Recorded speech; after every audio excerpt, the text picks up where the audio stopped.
So, idan ka iya trading a supply and demand, definitely za ka fara samun kuɗi sosai a trading. So, in this video, zan nuna muku step by step yadda za ku fara yin trading to supply and demand kuna making profit. So, amma ku manta, ku danna mun subscribe sannan ku danna mun like a wannan bidiyon. So, da farko idan muka duba daga nan, me ake nufi da supply and demand?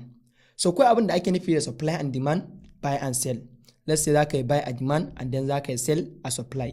So, amma bari muku bayani step by step yadda za ku dinga amfani da supply and demand a trading. So abu na farko shine ya kamata ka fara understanding su wane ne ake cewa su retail traders. So wa'inda ake cewa su retail traders like maybe ni da kai da kuma wasu traders din. Let's say mu traders ne wanda ba mu da capital mai yawa, like ba mu da miliyoyin kuɗi ko kuma biliyoyin kuɗi da za mu iya shiga market. Abin da nake nufi kawai ba mu da halin da za mu iya moving wannan market din yadda ran me yake so. For example yanzu mu kalan traders ne wanda muna da kuɗi, let's say $100, $1,000, $10,000, $100,000, $1 million. Ma'ana mu ba mu da kuɗi mai yawa wanda za mu iya moving wannan market ɗin a lokaci ɗaya. Kalan mai moving wannan market ɗin mu ce muna so ta tafi up ko kuma mu ce tana so ta tafi down at the same time. So mu ba mu da wannan capital ɗin. So mu ne ake ce mana retail traders. So ya kamata ka understanding wannan. And idan muka duba da kanan kuma akwai wanda su smart money traders ne. Like traders ne wanda suna da kuɗi, like suna da billions. Kun gane ba? Su suna daman za su iya moving wannan market ɗin yadda ransu yake so. Like maybe kila akwai group of traders ko kuma akwai kalan su bank. So suna ake ce su smart money traders. Like wayannan traders ne wanda suna da daman da za su yi moving wannan market din yanda ransu yake so. Like za su yi moving wannan market din ta tafi off at the same time ko kuma ta tafi down. So wayannan traders din wanda ake ce smart money traders, like suna shiga trading ne yawanci a lokacin da market take supply and demand. Alright, ina fatan yanzu kun yi understanding me difference between retail traders and smart money traders. Like so yanzu zan nuna muku step by step yadda za ku fara amfani da supply and demand kuna yin trading. Idan muka duba daga nan akwai 3 steps da ya kamata ka duba idan kana so ka fara yin trading a supply and demand.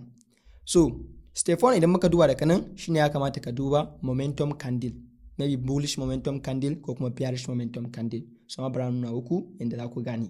So idan muka duba daga nan kamar yadda kuke gani abin da ake nufi da momentum candle, like shine candlestick wanda za ku ga yana pumping haka sosai ko kuma ya dumping kamar dai da kuke ganin wannan. Ma'ana ba kalan small candlestick kalan wa'annan wanda kuke ganin su ba, like wa'annan za ku ganin su big candlestick ne haka. So akwai bearish momentum candle and then akwai bullish momentum candle. For example yanzu muka wannan candlestick din nan, wannan green din nan, so wannan ana ce mai ne bullish momentum candle, and idan muka duba wannan red din nan shi kuma ana ce mai bearish momentum candle. So wannan shine abin da ake ce mai momentum candle. So a duk lokacin da zaka duba supply and demand, at least ya kamata ka ga maybe bullish momentum candle ko kuma bearish momentum candle.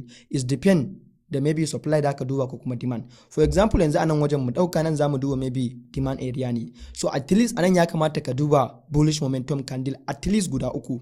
Like kamar yadda kuke yin da kanan yanzu ku ga nan gashi ya bani bullish momentum candle, za ku ga 1 2 3. So at least yana samu confirmation na anan. So abin da zan yi anan zan zo wajen tools nan, ka duba wajen tools a anytime idan za ka yi abin nan sai ka ɗauka wannan rectangle ɗin nan. Idan ka ɗauke shi sai ka zo ka duba 1 2 3. So sai ka duba previous candle ɗin nan kafin wa'innan bullish momentum ɗin. Aka duba previous ɗin ma'ana na bayan kenan. Idan muka duba previous ɗin kun ga kenan shine wannan rating. So zan zo kan height ɗin shi sai na sa wannan rectangle ɗin sai na jawo shi zuwa low ɗin nan. So ina jawo shi haka sai na haka kamar yadda kuke gani. So nan ƙasan nan wannan shine demand area nawa.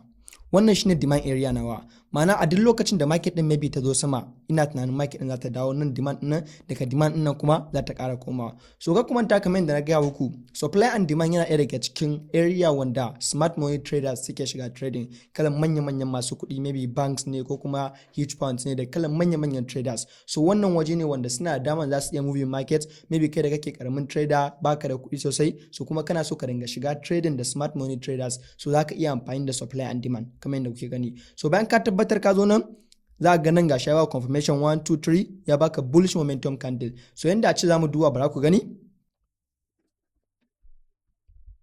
So idan muka duba da kanan za ku ga wannan shine demand zone din nan. Ma'ana a duk lokacin da ka zana demand zone ɗinka da kanan za ka jira market ɗin, maybe za ka trading kai a demand zone ne, za ka jira ta tafi sama and then tana ƙara dawowa daidai nan inda ka sa wannan rectangle ɗin so daga wajen kuma za ka ƙara buy. So nan na nuna muku a demand area kenan, so kuma bara na nuna muku a supply area. So idan muka duba kuma a supply area shi ma at least ya baka bearish momentum candle guda uku. So idan muka duba da kanan za ku ga 1 2 3 kamar yadda kuke gani gashi ya bani. So shi ma zan zo da correct angle nawa, idan dauka sai in je previous candle din nan sai na dawo daga saman shi height din shi zuwa low sai na ja haka. So wannan shine supply area nawa, ma'ana zan expect market din a duk lokacin da ta zo haka zan jira at least za ta koma sama kamar yadda kuke gani. Sorry, bari mu da shi black. So zan jira at least za ta dawo nan sannan sai na ƙara yin sell, kun gane ba? So wannan shine supply area nawa kenan. So yanzu for example kamar yadda kuke gani haka, idan muka duba,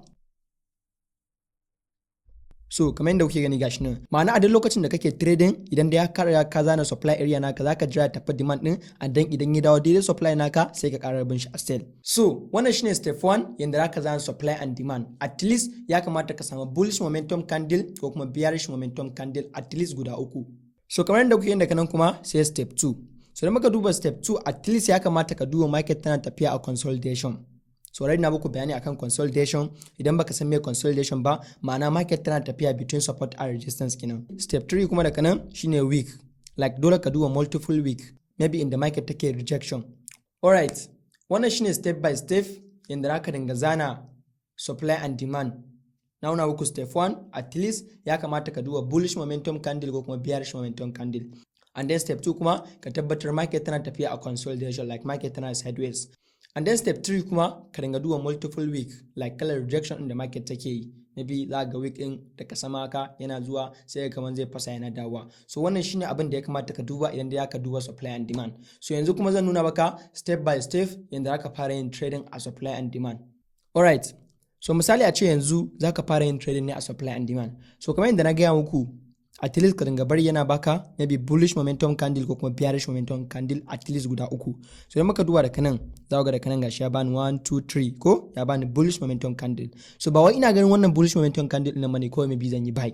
So at least ka dinga jiran confirmation. Idan dai baka jiran confirmation a market, so gaskiya za ka dinga yin loss. Domin shi trading 90% na trading weight ne, 10% na execute. So dole sai ka jira trading before ka shiga market. So misali kamar yadda kuke da kana yanzu gashi ya bani wannan bullish momentum candle nan kamar yadda kuke gani guda uku. Yana wannan maybe alaman nan ila kalan big boys sun shigo market kenan ko kalan smart money traders. Kamar yadda kuke gani, daman na ga ku sune suke iya kalan pumping market at the same time ko kuma su dumping nata. Kun gani like kalan kuga trade ya tayi sosai. So idan muka duba da kanan, abin da zan yi anan zan zo in duba wannan previous candle din. Kun ga nan 1 2 3 sai in duba previous candle din na baya kenan, wannan red din kenan sai in sa wannan red angle din nawa. Idan na sa shi haka sai na ja shi haka. So idan na ja shi haka kamar yadda kuke gani, like a ce trade din ya tafi, zan jira maybe ya tafi sama. Yawwa, so kun ga ya dawo daidai nan demand zone din nawa. Domin idan na shiga daga nan maybe zai iya zuwa ya zo ya kasa, maybe ya sani loss sosai. So at least sai na jira na farko ya tafi zuwa wannan supply zone din nan, idan ya tafi ya dawo daidai wannan demand zone din nan inda na sa, so daga nan wajen sai na ƙara yin buy. Let's say for example daga nan wajen haka zan yi buy haka ba. So nan na samu confirmation zan yi buy. So idan muka duba nan saman shine supply area din, nan kuma shine demand area din. So for example haka.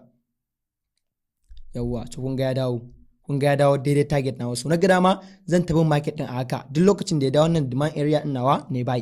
Na ga dama kuma a daidai demand area din kuma zan yi buy, a daidai supply area din kuma ne sell. So wannan shine strategy da zaka dinga bi kana yin trading supply and demand. So amma ka manta kowane time kaka zo zaka shiga maybe ka dinga sa ila stop loss naka haka. No, ka dinga jan stop loss naka zuwa previous low din nan kamar yadda kuke gani, ka dinga jawo shi zuwa nan. So amma idan ka ce anytime zaka dinga sa haka zai iya zuwa ya zo ya taba stop loss naka and then kuma a fitar da kai daga trade din. So amma idan ka duba haka za ga maybe market din ta yi tafiya kamar yadda kuke gani, ta dawo nan demand din and then daga nan ka ƙara yin buy. So wannan shine strategy da zaka dinga bi kana amfani da shi kana yin trading a supply and demand.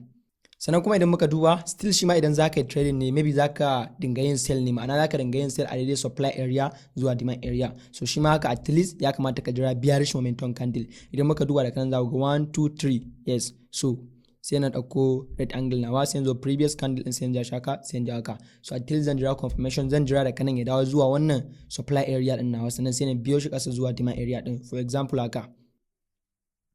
Yau kun gani, so da kanan wajen za ku ga shi ya ƙara bani wasu bearish momentum candle din guda uku. So daga wajen maybe shi kuma zan iya yin sell kamar yadda kuke gani, sai yanzu zan sa stop loss nawa da kanan sama and then sai na duba ina ne previous side din. Kun ga kenan nan sai na kawo zuwa take profit na zuwa nan ɗaya. So kaka dinga maybe ka zo ka sa take profit naka zuwa nan no ka bar shi daidai inda ya previous low din ko kuma previous side din. So sai ka sa take profit naka for example haka. So idan ka duba gashi za ku ga dai ya dai zo target din nawa. So idan ka duba kuma da kanan za ga still ya ƙara bada wasu bearish momentum candle din. Alright, ina fatan kun yi understanding step by step yadda za ku fara yin trading a supply and demand. So supply and demand kamar yadda na gaya muku yana ɗaya daga cikin the best strategy wanda manya-manyan traders suke shiga suna yin trading. So wannan strategy ne wanda big boys ne suke shiga wannan trade din, like kalan masu kuɗi masu billions of dollar ko kuma millions of dollar, like suna shiga trade kuma kai ma'anan za ka iya shiga kuma za ka iya generating kuɗi sosai a trading. So kuma idan kuna so na kawo muku different strategy za ku dinga yin trading maybe da kuma different ways da za ku dinga making money online, ku na mun subscribe sannan ku na mun like a wannan bidiyon sai ma da next video.